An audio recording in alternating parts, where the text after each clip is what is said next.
Giving his best. মানে একজন মানুষ, আমরা 90s এর সময় যখন শুনেছি একই রকম সেই ক্রেজ। তো আমরা জানি যে অডিয়েন্সকে কোথায় টাচ করতে পারে, কোথায় ইমোশনাল করতে পারে, তবে তারা যে এতটা ফিল করবেন এবং ক্যারেক্টারগুলোর সাথে কানেক্টেড ফিল করবেন, মিউজিকের সাথে কানেক্টেড ফিল করবেন, এটা আমাদের চোখে আজকে প্রথম দেখা ফার্স্ট শো হিসাবে। যারা এই অভিবাদন দিয়েছেন তাদেরকে অনেক ধন্যবাদ, আমরা অনেক অনেক কৃতজ্ঞ। তবে আমাদের ভালোবাসা, আমাদের পরিশ্রম তখনই সার্থক হবে যখন আপনারা এই ভালো লাগার কথাটা আরেকজনের সাথে শেয়ার করবেন। তাহলেই আসলে পুরো ইন্ডাস্ট্রির জন্য ভালো, শুধু আমাদের ফিল্মের কথা না। যেই সিনেমায় ভালো লাগছে আপনাদের, প্লিজ কথা বলুন, কারণ এখন বাংলা সিনেমা নিয়ে কথা বলার সময় এসেছে, and this industry deserves it. মানে he is giving his best.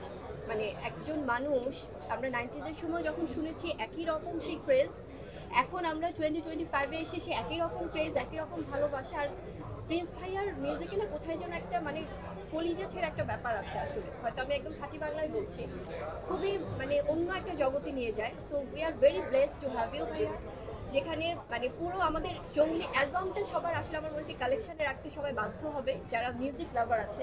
So we are very blessed to have him in our film. So thank you so much.